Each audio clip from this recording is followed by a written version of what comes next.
έχει έρθει η ώρα, όπως είπα και πριν, να δούμε Uncharted 3. Για πρώτη φορά θα δούμε gameplay πλάνα από τη νέα περιπέτεια του Drake.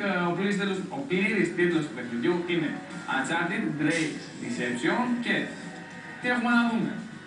Τι ακριβώς γίνεται στη νέα περιπέτεια, για ποιο λόγο ο Drake εμπλέκεται σε περιπέτειες, πώς φτιάξαν οι προγραμματιστές το παιχνίδι, ποια είναι τα καινούργια στοιχεία, αν έχουν αναβαθμιστεί τα γραφικά και γενικότερα τα πάντα όλα σχετικά με το gameplay και την ιστορία του νέου Uncharted 3 σε ένα πάρα πολύ αποκαλυπτικό βίντεο.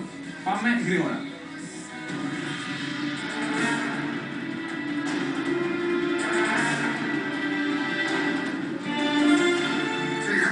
Uncharted 2, where something like 40 perfect scores, games of the year everywhere. What was the first thing you all looked at and said, we want to make it better in the next one? We don't want to be bored, right? So we want to push ourselves.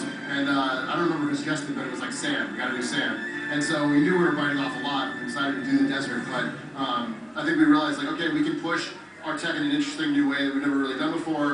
And then on top of that, just looking at, okay, where do we feel like last game sort of, where could it have been improved? The animation system, streaming animations now, we can actually get Drake to react to what's around him in new and interesting ways. It really makes the player feel like, oh, I'm there, I'm feeling the emotion that Drake's feeling, and it makes him feel much more like a grounded character in the world.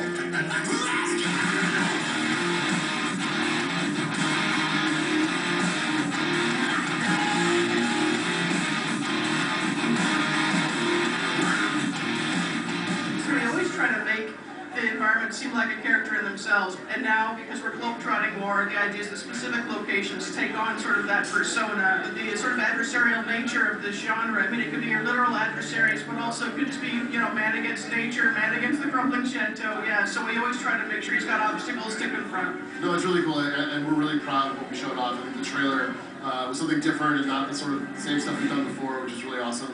And I think the gameplay footage we showed today, you know, sort of really showed our chops at a bunch of stuff we've never shown before, like the climbing on physics object stuff, right? And like fire, and like we're not just about sand this game, we're in a whole other place. You know, there's all the globetrotting stuff. The more and more that we can render the characters and also let the characters be portrayed as authentic people, really, all these things are going to ground you to the characters much more as they're grounded into the game world. You know, we're constantly improving our rendering tech, which, again, as long as the characters seem more genuine and we get that nuance, I think it helps you relate to them better. What can you tell us about multiplayer at this point? Just a little bit. I mean, basically, what we felt like last game that we made a really great game, that we did what we wanted. What we set out to do was to make a best-in-class multiplayer game. But this game, we really want to be considered like the top game for multiplayer on the PlayStation 3. We want to be taking all the top dogs out there. What do you do now?